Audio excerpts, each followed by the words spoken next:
ॐ भूर्भुवः स्वः तत्सवितुर्वरेण्यं भर्गो देवस्य धीमहि धियो यो नः प्रचोदयात्। ॐ सद्गुरुचरणकमलेभ्यो नमः। परम पूज्य गुरुदेव परमवंदनीय माता जी के दिव्य संरक्षण में विराजमान ऑनलाइन दैनिक स्वाध्याय के इस कार्यक्रम में उपस्थित सभी आत्मीय बंधुओं का बहुत बहुत स्वागत, बहुत बहुत अभिनंदन है। आइए साथियों, आज के सत्र का शुभारंभ करते हैं। आप सभी को नवरात्रि पर्व के तीसरे दिन की बहुत बहुत शुभकामना। आइए आज के सत्र का शुभारंभ करते हैं। आज की यात्रा हम लोग पढ़ रहे हैं श्री राम कृष्ण भक्त मालिका, और उसमें हम लोग आज पढ़ रहे हैं स्वामी योगानंद का जीवन परिचय। कल हमने देखा कि स्वामी योगानंद बड़ी दिव्य विभूति हैं। स्वामी विवेकानंद एवं अन्य सभी उनके प्रति बड़ी उच्च धारणा रखते हैं। यहाँ तक हम लोगों ने पढ़ा था कि एक बार माली समझ करके उन्होंने ठाकुर से पुष्प मांगा था और बड़ी सहजता से ठाकुर ने उन्हें पुष्प प्रदान किया था। अंत में सबके बीच में तत्वज्ञान की चर्चा करते हुए उन्होंने जब ठाकुर को देखा तो उनको एहसास हुआ कि ये माली नहीं, यही रामकृष्ण परमहंस हैं, जिन्हें कोई पागल समझता है, कोई संत समझता है, और जिनकी चर्चा केशव चंद्र सेन बार बार किया करते हैं। योगीन विस्मयपूर्वक काष्ठवत मौन बाहर खड़े थे। उसी समय ठाकुर ने एक व्यक्ति को आदेश दिया, जो लोग बाहर खड़े हैं उन्हें भीतर बुला लाओ। बाहर योगीन के अतिरिक्त और कोई नहीं था। बुलाए जाने पर वे भीतर आकर बैठ गए। सत्प्रसंग समाप्त होने पर दूर से आए भक्त चले गए। तब श्री रामकृष्ण योगीन के पास आए और स्नेहपूर्वक उनका परिचय पूछा। परिचय पाकर वे आनंदपूर्वक बोले, तब तो तुम हमारे पहचान के ही घर के हो जी। उन दिनों मैं तुम्हारे घर कितना जाता था, भागवत पुराण आदि सुना करता था। तुम्हारे घर के बड़ों में से कोई कोई मेरा बहुत बहुत आदर आतिथ्य करते थे। फिर अवशिष्ट लोगों को योगीन का परिचय देते हुए कहा, ये लोग दक्षिणेश्वर के सावर्ण चौधरी हैं। उन दिनों इनके प्रताप से बाघ और गाय एक ही घाट पर पानी पीते थे। ये लोग लोगों की जात ले दे सकने की क्षमता रखते थे। सभी बड़े भक्तिमान भी थे। घर में कितना भागवत पुराण आदि हुआ करता था। जान पहचान हुई, अच्छा हुआ यहाँ आया जाया करो। सद्वंश में जन्मे हैं, तुम्हारे सारे लक्षण अच्छे हैं, अच्छा आधार है, भगवत भक्ति खूब होगी। तब से योगीन ठाकुर के पास बराबर आवागमन करने लगे, किंतु बिना दूसरों को बताए अत्यंत गोपनीयता के साथ, क्योंकि दक्षिणेश्वर के लोगों की दृष्टि में ठाकुर पागल थे और उनके मतानुसार जाति विचार नहीं मानते थे। अतः योगीन को भय था कि उच्च वंश के होकर भी वे इन पागल के पास आना जाना करते हैं, इससे घर के लोग कहीं कोई विघ्न या बखेड़ा पैदा न करें। परंतु यह बात धीरे धीरे सबको ज्ञात हो गई और समवयस्कों ने हंसी उड़ाना भी शुरू कर दिया। फिर भी योगीन पीछे नहीं हटे। सौभाग्यवश माता पिता ने सब कुछ जानकर भी रुकावट न डाली, क्योंकि वो जानते थे कि बाधा देना व्यर्थ है। बात प्रकट हो जाने पर भी स्वभावतः निर्जन प्रियता। योगीन कब आते हैं और कब जाते हैं किसी को पता तक नहीं चलता था। यहाँ तक कि ठाकुर के भक्तों के लिए भी यह अज्ञात ही रहता था। ठाकुर के दिव्य संग के फलस्वरूप उनके मन में वैराग्य का संचार हुआ और प्रवेशिका परीक्षा के बाद उन्होंने पढ़ना लिखना बंद कर देना चाहा। कोरे पढ़ने लिखने में भला मन भी कैसे लगे। ठाकुर ने उन्हें जिस भाव में रंगा था उसके साथ लौकिक शिक्षा का सामंजस्य करना कठिन था। उन्होंने ठाकुर से सुन रखा था कि काम कांचन का त्याग किए बिना ईश्वर प्राप्ति की आशा तक करना व्यर्थ है। इधर सांसारिक अभाव उन्हें बड़ा ही कष्ट दे रहा था। बहुत सोच विचार के बाद अंत में वे इस निष्कर्ष पर पहुँचे कि विवाह करके संसार में लिप्त न होने पर भी परिवार के भरण पोषण के लिए नौकरी करना आवश्यक है। पर हाँ, शेष समय वे साधन भजन में ही बिताएंगे। मन ही मन ऐसा निश्चय करने के बाद उन्होंने पिता को यह बताया और उनकी अनुमति लेकर अनुमानतः 1884 ईस्वी में नौकरी की तलाश में कानपुर अपने मौसा के घर आए, परंतु वहां कुछ महीने तक प्रयास करने के उपरांत भी कोई फल न हुआ। इससे कहा जाए योगीन को सुविधा ही हुई। उन्होंने यह अवसर व्यर्थ न खोकर जप ध्यान का परिमाण बढ़ा दिया। योगीन जितना ही आंतर राज्य में डूबने लगे, उतना ही उनके बाह्य जीवन में गंभीरता तथा उदासीनता का भाव व्यक्त होने लगा। मौसा जी को समझते देर न लगी, पर ऐसे उच्च जीवन के बारे में ज्ञान न होने के कारण इसे उन्होंने अस्वाभाविकता का पूर्व लक्षण समझा और प्रतिकार के लिए योगीन के पिता को लिखा। लड़का बड़ा हो गया है, अब उसका विवाह न करके ऐसे ही रखने पर वह बिल्कुल ही बहक जाएगा। पत्र पाकर पिता ने विवाह की पूरी व्यवस्था कर ली, परंतु पुत्र के स्वभाव से वे भली भांति परिचित थे, अतः उसे कुछ भी न जताते हुए उन्होंने कानपुर समाचार भेजे, घर में बीमारी हुई है, योगीन को घर भेज दो। समाचार पाकर योगीन ने सोचा कि संभवतः उनकी माता बीमार पड़ गई हैं। ऐसी आशंका उठते ही योगीन अविलंब घर आ पहुँचे, परंतु घर पहुंचकर उन्होंने जो कुछ सुना उससे तो वे हक्का बक्का से रह गए। यह क्या, कहाँ और किसे बीमारी? किसी के भी चेहरे पर चिंता या उद्वेग का चिन्ह तक नहीं था। हाँ, सर्वत्र किसी अज्ञात उत्सव की व्यस्तता जरूर थी। किसी के कुछ न बताने पर भी उन्हें यह समझते देर न लगी कि यह सब आयोजन उन्हीं के लिए है। उनका विवाह होने जा रहा है और अब सिर्फ 2 ही दिन बाकी रह गए हैं। योगीन के लिए यह कठिन परीक्षा की घड़ी थी। उन्होंने तो अविवाहित रहने का दृढ़ संकल्प किया था, परंतु विधि की यह कैसी विडंबना। जो भी हो, उन्होंने बहुत सोच विचार करके पिता से यह स्पष्ट कह दिया कि वे विवाह न करेंगे, पर पिता भला क्यों सुनने लगे। पुत्र को कौशल्य से राजी कर लेने के भरोसे पर ही तो उन्होंने यह सारी व्यवस्था की थी। अब क्या उसी पुत्र की विचारहीनता तथा हठ के कारण उनका सारा प्रयास विफल होगा? कन्या पक्ष को वचन देने के बाद उसकी रक्षा कर पाने में असमर्थ होकर क्या वे समाज में अपनी नाक कटाएंगे? क्रोध और अभिमान से पिता का धैर्य छूटने लगा। वे कहने लगे, मैं इस हठी योगीन का मुंह न देखूंगा। घर के लोगों को संकट की भनक लगी। तब योगीन की माता पुत्र के दोनों हाथ पकड़कर रोती हुई बोली, बेटा, मेरे माथे की सौगंध, ना ही मत करो, अपने पिता की पत रखो। वे कन्या के पिता को वचन दे चुके हैं। तुम्हारे अस्वीकार करने पर उनका अत्यंत अपमान होगा। अपनी इच्छा न होने पर भी तुम मेरे लिए विवाह कर लो। यह कहते हुई माँ आंसुओं की धार बहाने लगी। कोमल हृदय मातृभक्त योगीन के लिए इस अनुरोध की उपेक्षा करना बड़ा ही कठिन हो गया। जननी के अश्रुधारा ने उनकी प्रतिज्ञा की नींव को शिथिल कर दिया और माँ का यह करुण वाक्य कि तुम मेरे लिए विवाह कर लो बारंबार उनके कानों में प्रतिध्वनित होने के फलस्वरूप वह दीवाल अचानक ढह पड़ी। मातृभक्ति की वेदी पर अपने संकल्प की बलि चढ़ाकर योगीन विवाह के लिए सहमत हुए। यथा समय नवपरिणीता वधू का गृह प्रवेश हुआ, परंतु योगीन का वैराग्य अटल था। पत्नी सहित वास गृह में प्रवेश करते समय उनके विषाद आच्छन्न हृदय को मथती हुई हरिबोल हरिबोल की अस्फुट ध्वनि उठने लगी। पता नहीं विवाह के द्वारा योगीन अपनी माता को प्रसन्न कर सके या नहीं, परंतु इस बात का उन्हें स्पष्ट बोध हो रहा था कि उनकी शांति दिन पर दिन चली जा रही है। धीरे धीरे उन्होंने यह अधिकाधिक स्पष्ट रूप से प्रतीत होने लगा कि उनकी भविष्य की आशाएं, उदात्त विचार और उच्च आकांक्षाएं एक एक करके उनसे विदा ले रही हैं। उन्होंने प्रतिज्ञा भंग की है, विवाह किया है। अब उस मंदिर उद्यान के प्राण मन हरणकारी ठाकुर के पास कौन सा मुंह लेकर जाएंगे।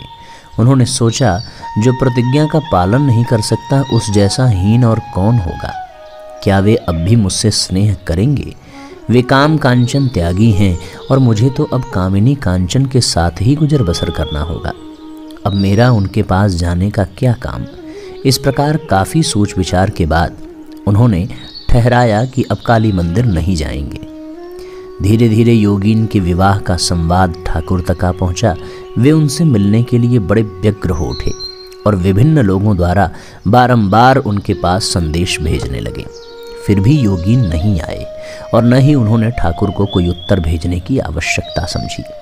दूसरा कोई चारा न देखकर अंत में एक दिन ठाकुर ने किसी परिचित व्यक्ति को बुलाकर कहा, अमुक का लड़का कैसा आदमी है, कानपुर जाने के पहले यहाँ का कुछ पैसा उसके पास था, उसका हिसाब भी नहीं देता, बुलवाने पर आता भी नहीं, जाकर उससे कह तो देना।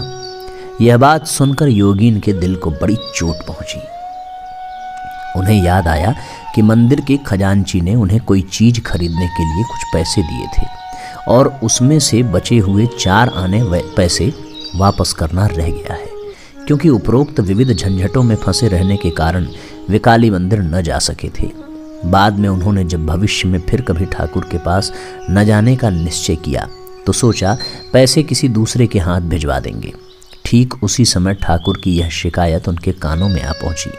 इस पर अभिमान तथा संकोच से अभिभूत हो उन्होंने सोचा, मेरी सारी आशाएं भले ही चली गई हों, पर मैं अभी तक इतना गिरा नहीं हूं कि चोरी करूं।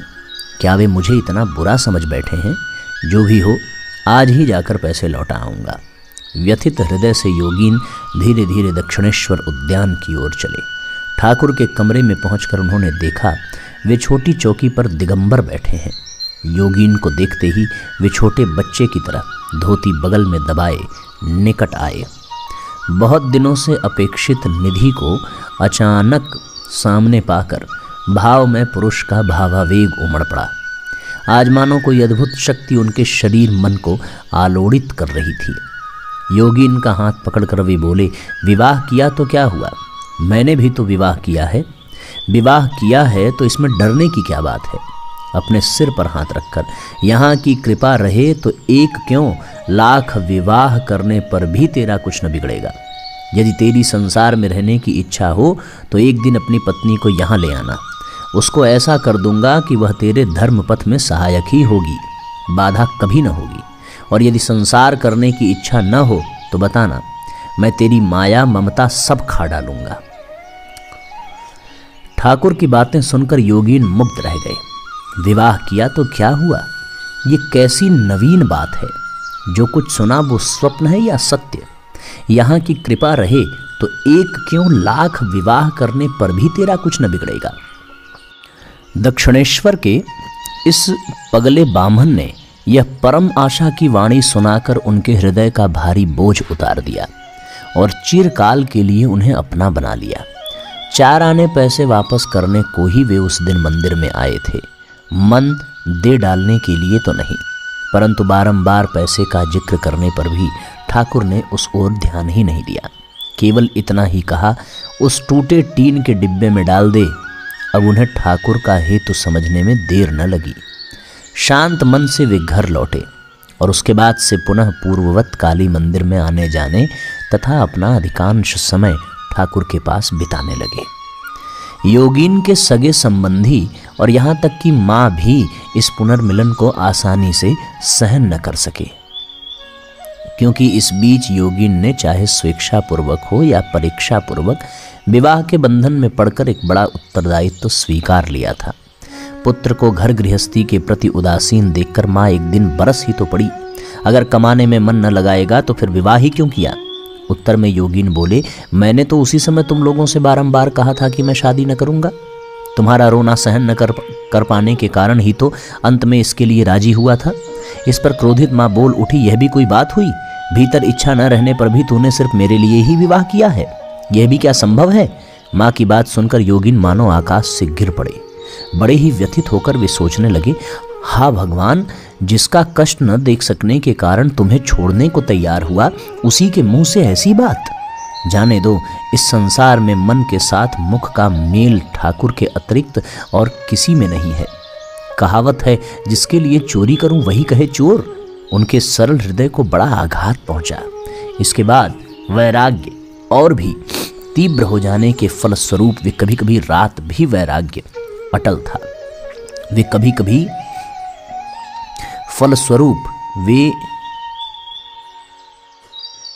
ठाकुर के पास रात भी बिताने लगे। ठाकुर अपने प्रत्येक शिष्य को उसी के भाव के अनुसार गढ़ लिया करते थे, किसी का भी भाव नष्ट नहीं करते थे। प्रारंभ में योगीन आहार आदि के बारे में इतने अधिक निष्ठावान थे कि दूसरे के घर का जल तक नहीं पीते थे। ठाकुर को ये बात भली भांति विदित थी। एक दिन वे योगीन के साथ विभिन्न स्थानों से होते हुए अंत में संध्या समय बाग बाजार में श्री बलराम बोस के यहाँ पहुंचे। योगीन का पूरे दिन भोजन नहीं हुआ था। वे केवल जलपान करके ही घर से निकले थे। उनकी आचार निष्ठा का स्मरण रखते हुए ठाकुर ने कहीं भी आहार आदि का प्रसंग नहीं उठाया। इसीलिए बलराम बाबू के घर पहुंचते ही उन्होंने कहा, अजी योगीन की ओर संकेत करते हुए, इनका आज भोजन नहीं हुआ है, इन्हें कुछ खाने को दो। बलराम ने ठाकुर के आदेश पर योगीन को सप्रेम जलपान कराया। बलराम की दी हुई वस्तुओं को ठाकुर पवित्र मानते थे, इसलिए योगीन के मन में भी बलराम तथा बलराम भवन के प्रति श्रद्धा का उदय हुआ था और इसी कारण वे उस दिन बिना दुविधा के आहार कर सके। इस प्रकार सहानुभूति संपन्न गुरु की प्रत्यक्ष तथा परोक्ष शिक्षा के द्वारा योगीन का जीवन गठन होने लगा। एक दिन ठाकुर की अपूर्व सत्यनिष्ठा का परिचय पाकर उन्होंने उसे सर्वतोभावेन अपना लिया था। दक्षिणेश्वर में ठाकुर के पांव सूजते देखकर कविराज महेंद्रनाथ पाल ने उन्हें नींबू का रस लेने की सलाह दी। योगीन प्रतिदिन 2 ताजे नींबू लाकर ठाकुर को देने लगे, परंतु एक दिन ठाकुर उसका रस न ले सके। इस पर योगीन को आश्चर्य हुआ। पता लगाने पर ज्ञात हुआ कि वे जिस बगीचे से नींबू लाया करते थे वह उसी दिन से दूसरे को हस्तांतरित हो चुका था। अतः नए मालिक की जानकारी के बिना लाया हुआ नींबू ठाकुर के काम न आ सका। कुलीन वंश में जन्मे तथा धार्मिक परिवार में पले योगीन को संसार का अधिक अनुभव नहीं था। सांसारिक व्यवहार के संबंध में वे अनभिज्ञ थे। इस तरह के लोगों को संसार में स्वार्थी व्यक्ति आसानी से ठग लेते हैं, परंतु ठाकुर की शिक्षा थी भक्त होना पर बुद्धू क्यों होना। योगीन को भी एक दिन यह शिक्षा देने की आवश्यकता पड़ी। उस दिन योगीन एक कड़ाही खरीदने बाजार गए। उनकी धारणा थी कि दुकानदार को धर्म का भय दिखाने मात्र से अच्छी चीज मिल जाती है। तदनुसार उसकी बात पर विश्वास करके स्वयं जांच किए बिना ही वे कड़ाही ले आए, किंतु घर लौटने पर उन्हें पता चला कि कड़ाही फूटी हुई है। यह सुनकर ठाकुर उनकी खबर लेते हुए बोले, भक्त होना है तो क्या इसके लिए बुद्धू बनना होगा?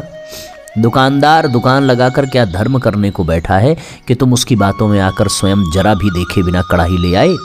फिर कभी ऐसा मत करना, कोई वस्तु खरीदनी हो तो 4 दुकानों में भली प्रकार पता कर लेना उचित मूल्य। वस्तु लेते समय उसकी भली भांति जांच करना और जिस चीज में घाटा मिले उसे लेते समय वह घाटा लिए बिना मत आना। योगीन भावुक तथा शांत प्रकृति के व्यक्ति थे। उन्हें ये पता न था कि उनके भाव प्रवण साधक झूठी सात्विकता के मोह में अपनी मानसिक दुर्बलता को प्रश्रय देते हुए व्यर्थ ही कष्ट मोल लेते हैं और दूसरों के भी कष्ट का कारण होते हैं। इतना ही नहीं, बहुधा वे इस संबंध में गुरु की चेतावनी पर ध्यान न देकर अपने बचाव का रास्ता भी बंद कर डालते हैं। ठाकुर ने अवसर पाकर योगीन को इस संबंध में सावधान कर दिया। ठाकुर के वस्त्र आदि रखी जाने वाली पेटी में तिलचट्टा कीड़ा आ गया था, जिसे देखकर उन्होंने योगीन से कहा, तिलचट्टे को बाहर ले जाकर मार डाल। योगीन उसे बाहर ले तो गए, परंतु बिना मारे ही छोड़ आए। उन्होंने सपने में भी नहीं सोचा था कि ठाकुर इस संबंध में पुनः पूछेंगे, परंतु उनके लौटते ही ठाकुर पूछ बैठे, क्यों रे, तिलचट्टे को मार डाला ना? योगीन लज्जित होकर बोले, नहीं महाराज, छोड़ दिया। इस पर ठाकुर ने उन्हें फटकारते हुए कहा, मैंने तुझे मार डालने को कहा और तूने उसे छोड़ दिया? मैं जैसा करने को कहूँ ठीक वैसा ही करना, नहीं तो भविष्य में गुरुतर विषयों में भी अपने ही मन के अनुसार करके पछताएगा। काशीपुर के उद्यान भवन में निवास करते समय एक दिन ठाकुर ने तीखुर मिलाई खीर, जो कलकत्ते में निमंत्रण के अवसर पर परोसी जाती है, खाने की इच्छा प्रकट की। चिकित्सकों को इसमें आपत्ति नहीं थी, अतः दूसरे दिन योगीन वैसी खीर खरीदने कलकत्ता चले। मार्ग में उनके मन में आया कि बाजार की खीर में तीखुर के अतिरिक्त और भी कितनी ही चीज़ों की मिलावट रहती है, उसे खाने पर कहीं ठाकुर की बीमारी बढ़ तो नहीं जाएगी। फिर सोचा, ठाकुर को तो मैंने इस बारे में पूछा नहीं, अतः किसी भक्त के घर से खीर बनवाकर ले जाने पर उन्हें असंतुष्ट तो न होगा। ऐसे ही विचारों की उधेड़ बुन में वे बलराम भवन पहुंचे और वहां सब कुछ बताया। भक्तगण भी बाजार की खीर पर असहमत हुए और घर में ही अच्छी खीर बनवा देने की इच्छा व्यक्त की, परंतु इतने सवेरे खीर बना देना संभव न था। अतः योगीन से अनुरोध किया गया कि वे 2 प्रहर तक वहीं बिताकर भोजन आदि करने के बाद तीसरे प्रहर में खीर ले जाएं। योगीन भी इस प्रस्ताव पर सहमत हुए और खीर लेकर 4 बजे तक काशीपुर पहुंचे। इधर ठाकुर दोपहर में ही खीर की आशा में बड़ी देर तक राह देखते रहे। अंत में प्रतिदिन जो आहार लेते थे वही लिया। बाद में योगीन के लौटने पर उनसे सब कुछ सुनकर वे बोले, तुझे बाजार से खरीद कर लाने को कहा था, मेरी इच्छा बाजार की खीर खाने की थी, तू क्यों भक्तों के घर जाकर उन्हें कष्ट देकर ऐसी खीर ले आया। फिर ये गाढ़ी खीर सामने पाकर फिर ये गाढ़ी खीर और गरिष्ठ है, ये मुझे कैसे चलेगी, मैं इसे न लूंगा। और सचमुच ही उन्होंने उसे स्पर्श तक नहीं किया। उन्होंने माताजी को आदेश दिया कि सारी खीर गोपाल की माँ को खिला दी जाए और कहा, यह भक्त की दी हुई चीज है, उसके भीतर गोपाल है, उसके खाने से ही मेरा भी खाना हो जाएगा। एक दिन कलकत्ते से ठाकुर के पास दक्षिणेश्वर आने के लिए योगीन अन्य यात्रियों के साथ नाव में चढ़े। इस बात का पता लगने पर सहयात्रियों में से एक व्यक्ति बोलने लगा, यह एक ढोंग है और क्या, अच्छा खाते पीते हैं, गद्दी पर सोते हैं और धर्म का नाटक करके तमाम स्कूली लड़कों का दिमाग खराब कर रहे हैं इत्यादि। यह बात सुनकर योगीन बड़े दुखी हुए, परंतु स्वभाव के बड़े शांत होने के कारण किसी बात पर प्रतिवाद न कर चुपचाप बैठे रहे। उन्होंने सोचा कि ठाकुर को न समझ पाने के फलस्वरूप उनके बारे में दुनिया के कितने ही अज्ञानी व्यक्ति कितनी ही बातें सोचते हैं। इससे ठाकुर जैसे महान व्यक्ति का भला क्या बनता बिगड़ता है। काली मंदिर पहुंचने के बाद बातचीत के प्रसंग में उन्होंने ठाकुर के समक्ष ये घटना बताई। उन्होंने सोचा था कि ठाकुर इन बातों पर कोई विशेष ध्यान न देंगे, पर हुआ उल्टा ही। वे बोले, उसने अकारण मेरी निंदा की और तू चुपचाप सुन आया। शास्त्र में क्या लिखा है पता है? गुरु निंदा करने वाले का सिर काट डालना या फिर वह जगह छोड़ देना। तूने मिथ्या प्रचार का जरा भी प्रतिवाद नहीं किया, परंतु ये सोचना गलत होगा कि ठाकुर सचमुच ही योगीन को दूसरों के साथ इन विषयों पर विवाद करने को उकसा रहे थे। वे तो मात्र उनके मन की एक दुर्बलता की ओर ध्यानाकर्षण कर रहे थे। ऐसे ही एक अन्य परिस्थिति में ठाकुर का व्यवहार देखने पर यह बात स्पष्ट हो जाएगी। दक्षिणेश्वर की एक बदनाम स्त्री काली मंदिर के घाट पर स्नान करके लौटते समय रास्ते में ही दूर से ठाकुर को प्रणाम किया करती थी और कभी कभी 2-4 बातें भी करती थी। इस बात को लेकर गांव में चर्चा होने लगी।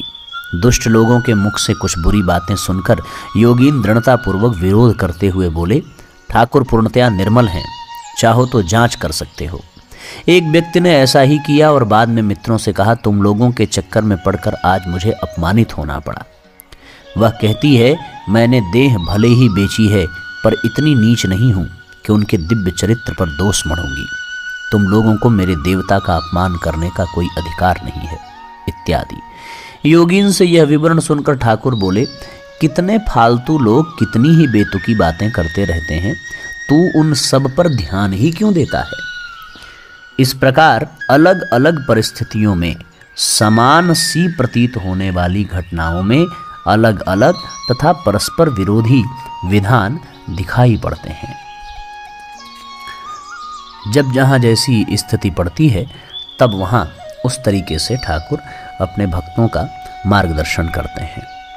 इस दृष्टि से हम सब लोग इन पंक्तियों के माध्यम से ये समझ सकते हैं कि गुरु किस प्रकार शिष्य का निर्माण करता है।